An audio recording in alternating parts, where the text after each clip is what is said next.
Open your ears and lube up your butthole. It's time for the What Do We Call It podcast. Now, here's your host. It's J-Man. Welcome to the What Do We Call It podcast. I'm J-Man. And I'm number one fan too. To give you a rundown of how we just tried to start this episode, and Stooley over here is like, why'd you say it wrong? I'm like, what did I say? What wrong? He thinks that I was incorrectly introducing the show, which is odd because I didn't. And I looked at this the other day, and you've been on roughly 200 episodes of this show with me. Yeah, I know. So, holy shit. Well, like I said, I think usually I'm just kind of like, okay, how do I want to say my introduction this time? I try to mix it up very, very slightly. Okay. This episode of the show is all about my other show, Blumpkin and Friends. I love that show. I'm glad. I'm glad some people give it some love. It is wildly unpopular for as much work as I put into it. Yeah, which one would you say? This one's more popular than that one? Probably. I don't know. I don't really keep track of that. Why do you say it's unpopular, though? Oh, because for all the work I put into it and then the lack of numbers, and it's a bitch to try to, expose people to anything new in a market so oversaturated and with attention spans as short as they are. Unless you have a video component to most things these days, nobody gives a shit.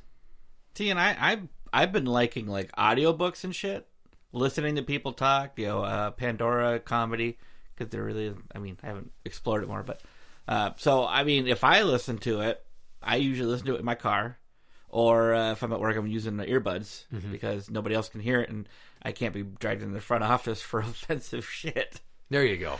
That's good thinking. The reason that you have a better attitude about something like that and are more willing to accept less visual stimulation to go with the audio is because of your age. Because the kids these days... Are you making fun of my age? No, I'm making fun of millennials who are fucking dildos and the kids that are younger than them that are double dildos. What is that, Generation Z? No, they're the iPod generation. There's an actual generation for them. We discussed the millennials are Gen Y. Oh, maybe they're Gen... I don't know. Fuck them. Gen Y or Gen Z. I don't care. All I know is they're fucking idiots. They're losers. Losers! And the problem... Oh, God, that's nerdy. The problem is that without a visual component, they don't get into things. So anyways, down to the meat and potatoes of the episode here. I go to check the Podbean numbers of Blumpkin and Friends back in July. Mm-hmm. So 3 months ago now almost. And I see I've had no plays for 10 days. And I'm thinking, holy fucking shit. I realize that I haven't been cranking out material as often, but that is a catastrophic drop in any attention. You would think somewhere someone would listen to old episodes again. Like Bryce, who smokes up and then listens to shit from years ago, apparently. I like going back and listening to the first 10 or so. Why? I don't know. I like hearing the one, you're Linda, you're not listening. Okay, so any episode I rep on my mom. Those, the newlywed one that you did with me and Mrs. Number One Fan. I'm sorry, that was just very well done. So only listening to himself while stroking my ego. I don't like listening to that, but that was a well done episode. Okay, credit where credit is due. And I do actually like that one where you spent an entire almost hour talking about Pee Wee Herman. Yeah. I actually like that episode. Graham of It Radio. There's a few others too, but... So I hit the panic button, like, what the fuck? But not like full-blown, oh my God, yet. I log on to my email, because I have my email, and then I have a separate email that I use for the shows, and Podbean, and YouTube, and all that shit. And I log on, and there's a fucking email from Podbean. And it's a takedown notice saying that the Recording Industry Artists Association, the RIAA, they police and represent all recording artists that are registered with them. You know what's funny is I heard that on a YouTube video the other day. Yeah. So they have noticed or taken stock or received a complaint that there's copyright infringement on my show, and that's all it says. And that to get my show republished, I have to take down the offending material and let them know. What it doesn't do is tell me anything specific. It's completely bereft of details. There's no episode number. There's no artist or song that I've used. Jesus Christ. There are 109, well, at that point there were like 183 episodes or 185 episodes of Blumpkin and Friends. A lot of material to sit there and sift through and wonder. And to figure out what actually is a copyright infringement. So at least YouTube tells you what it is. Hell, they'll specifically bring you who's to the video. copyright holder? What time frame of your video is it on there? Yeah, what action they're taking currently. Can you keep it? Can you not keep it? Can you silence it? Are you willing to silence it? If you're willing to leave it be and the copyright holder doesn't give a shit, you're fine. Fuck it. Don't worry about it. Which is what most of mine are. So I sat there and I fucking was panicking. Like, Jesus Christ. Yeah, I would too. At this point, I had been working from home for 4 months. I had dealt with all of that fucking bullshit with CPS, with the Beast all summer. It was still going on, technically. I was just emotionally bankrupt. I had nothing left in the tank for any of this. And now I got to handle this crap. I was just thinking to myself, I wonder what I'll do for which episode I'll put out next. I don't really have a lot of material. Well, it wasn't a problem all of a sudden. And I read the email repeatedly. And the one thing I notice is that it gave me a phone number to call. And I'm like, okay. So before I call this phone number, I start looking at my YouTube episodes of the show. Now, what I made here, these are the episodes of Blumpkin and Friends that YouTube has flagged for copyright.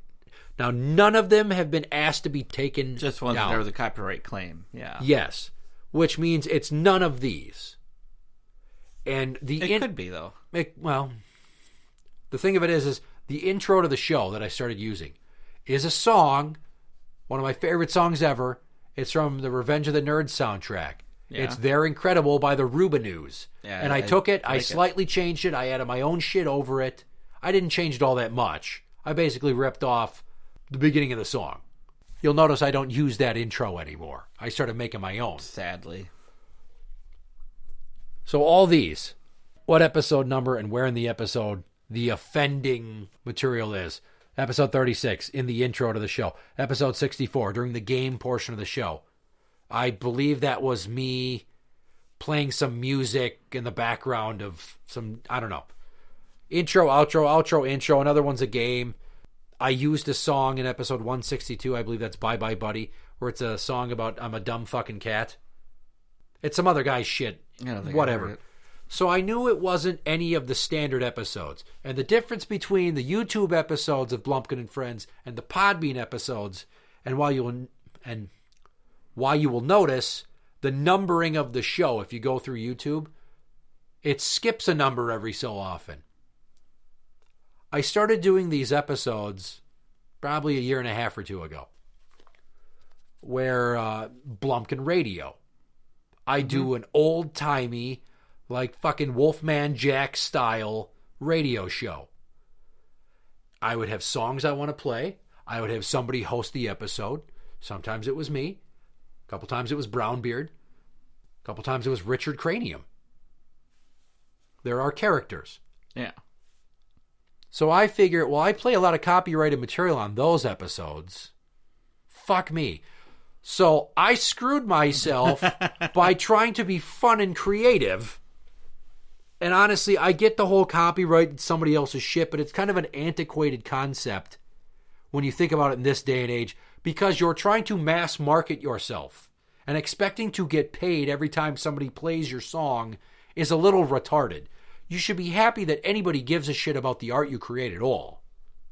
Yeah, that's the other thing I was saying about the other day as I was cruising through my play videos and everything on my YouTube channel is, you know, the ones that are copyrighted and there's a claim on it. It's like, why do you care what I'm doing? I'm not making money off of this. Nothing I do is monetized. I'm purposely not trying to make money on this. Because I was hoping that I wouldn't have any copyright issues if they're like, well, he's not trying to make money. He just threw this in here, this little 10-second But the algorithm song. doesn't really notice. It's supposed to be up to 15 seconds you can use. but the algorithm just looks for a match in sound patterns. The Yeah, same but way think that they you review it and be like, okay, well, this video's not like somebody would go through that. I think they say that like every day. Well, there's like millions of hours of video uploaded to YouTube every day. They're Every not really. day? That's why they have computers with algorithms check this shit. The same way that you hit search on your phone in Google when there's a song on the radio, you want to find out what it is, and it's like, what's this song? And you hit that button, and it listens to the patterns it recognizes. That's an algorithm, yeah. That's how it recognizes it. That I understand. It's not like somebody's listening through your phone going, oh, wait, I know that song. Yeah. So the Blumpkin radio episodes, I assume, were the problem. So I took them down, and then I notified Podbean, asking for them to be put back up, but also stating, I find it interesting that you give me a boilerplate takedown notice without any specifics. How is anybody supposed to know what the fuck they're supposed to do to meet your criteria? Just kind of do something and hope for the best? Because if I get a second strike from this, you might ban me from the platform, which would be a dick move. Okay, yeah. And the other thing is that I have wicked OCD. So now I have fucked up the number order of the show for 7 episodes that were like Blumpkin Radio 1, Blumpkin Radio 2. I should have just named them that and not had them as regular episode numbers. Yeah, it's when... I mean, have you ever gone and looked at my channel for my airsofting and everything? I occasionally will watch them when they pop up on Facebook, but I haven't gone and looked at like your list of videos and playlists. Well, I mean, I don't number them with numbers, obviously. I try to come up with titles in relation to what's in there. But, like, if you ever really do search, like, at one field, I put the name of the field at the beginning, the name of the field at the beginning, and then the title of the video. And if I do ATV stuff, because I throw those on my Airsoft channel once in a while, I'll label it ATV ride blank, and then the name of that video. So you should probably get in the habit of doing that with the radio show so that it's not, just say radio show. Oh, no, I have to abandon that completely now because it's going to cost me my ability to have my show hosted on Podbean if I do it again. So they said that was the issue then? No, they never fucking did. They reinstated me like later on that day without really looking into it. They say take it down and let us know, and then you tell them it's down. They're supposed to take you on your word for it, apparently. Not like a shitty... It's a really hokey, fucking idiotic system. Mm-hmm. So now let's go back to the phone number that was posted. I fucking called that number. It was in, I believe, New York. It was the RIAA office for copyright claims. I talk to a secretary and say who I am and why I'm calling. And she goes, I will take a message. I will have someone call you. A short time later, a man calls me. I explained the whole thing to him. And it's absurd because he's like, well, Mr. Manning, because I didn't want to tell him, my name's Johnny Blumpkin, because that would be fucking hilarious, and I don't have it on tape. He explains to me that, give me your name and give me your phone number. Send me an email about our conversation, and I'll look into who the copyright claim was filed from. So I did that. I never expected a response. And guess what? I never got a response. Because he doesn't fucking care. He told me that shit on the phone to pacify me, most likely. And he's just hangs up and goes, well, fuck that guy. It's kind of like when I tell people, if you can't get the paint off your car after driving behind our truck that says wet paint, stay offline. You can call the front office and fill out a form because we always say no. Right. So we're not paying for it. You're driving the fucking paint. It's your fucking problem. Yeah. So I never heard from that guy, which was not surprising, but still disappointing. Nah. Send him an email. What the fuck, douchebag? Well, maybe I should now. Reinstate it or not. You need an answer. Yeah, I want an answer. Because here's the thing. My show's not monetized either. It's all for free. I do it for fun, not to make any money. Mm-hmm. Yep.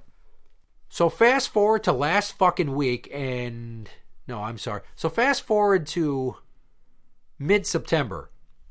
I have a bad habit of not checking that other email more than maybe once a week, once every 2 weeks. What's checking an email? Yeah. I get another takedown notice.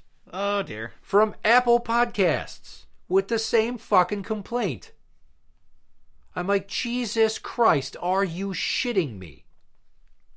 So then I email them, and I'm not very nice. I explain, how are you going to take down my show without finding out or naming what the offending material is or giving me a heads up as to what I have to do to remove it and then get reinstated on your platform. See, I already went through this once with the RIAA, and I did that back in July. So I'm assuming that someone at your company is just now getting around to it, and I'm being double dinged for something, and that's truly unfair. What are you going to do about it? Guess what? They didn't say shit back. They're not going to do a fucking thing. And the bitch of it is that I missed my window to respond to them the first time. They're like, on this day, we noticed that we had this complaint from the RIAA. You have 5 business days to take care of it and get back to us. I didn't fucking notice the email until like 5 or 6 days after when I was supposed to get back to them. I have enough shit going on in my life without worrying about these fucking companies that think they own the goddamn airwaves in the world. You? Really? Yeah. No. Tell me about it. You have all the free time in the world. So when I used to say we are on iTunes and on Podbean, well, we're not on iTunes because iTunes technically isn't a thing. It's Apple Podcasts, so I probably should, have updated that nomenclature. Apple. But Apple can suck my fucking dick. Yeah. Because how the fuck are you not going to know what the hell's going on? So I sit there and I emailed the RIAA again and said, oh, by the way, I got this takedown notice from Apple Podcasts saying that I had offending material that was in violation of copyright law and that you were putting the clamp down. But here's the problem. You already put the clamp down on me and I got a takedown notice from Podbean in July. So I can only assume that the left hand doesn't know what the right hand's doing, and Apple finally got around to noticing whatever the fuck you sent them, and it's really unfair because I talked to this guy on this day on the phone, then sent him an email and never got a reply about who the hell's copyright I'm infringing upon. It would just be nice if you owners of the internet that feel free to just come down on people all the time. Like, I'm nobody. I'm not Joe Rogan. I don't have a shit ton of listeners. I don't even have a dozen listeners most of the time. But I do it because it's fun for me. And then these fuckers take down my goddamn show from their platform. It's hard enough to get out there and figure out where the hell the people are that want to hear this shit. And then gone again from Apple Podcasts. I don't even know how to fucking get it back on there. It was bad enough when I got taken down from Podbean because I had to figure out how to re-verify my fucking RSS feed for other platforms and then re-verify for Apple Podcasts. Like, I don't know this shit. This is why people that do this professionally pay some other nerd to manage this crap because they don't have the fucking know-how or the time to give a goddamn. And it's the one-man operation, basically, of who's doing the show. I mean, there's people that do it with me and people contribute, but in terms of the ownership and production of the show, I do it all my fucking self. I record, I edit, I write, all that shit. It's me. So I don't fucking know internet stuff. So it's really frustrating not having the technical knowledge to figure out how to amend the situation. And it's just like, fuck it, I don't care. So Blumpkin and Friends is still on YouTube without issue because the Blumpkin Radio episodes were never on there. And 5 out of the 7 Blumpkin Radio episodes were taken down by me on Podbean because I knew they contained copyrighted material, which is unfortunate because the first Blumpkin Radio was a great goddamn episode. It was Brownbeard in the back of a van in the parking lot at the State Fair. It was good shit. People called in and made requests. It was great. I used it to play some of my songs. It was just a really nerdy, artistic outlet for my creativity. And here they have gone and wiped their dick with my heart.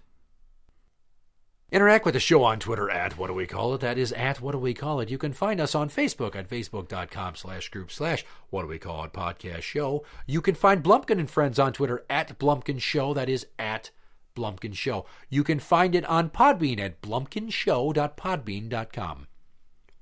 For the What Do We Call It podcast, I'm J-Man. And I'm number one fan Tim.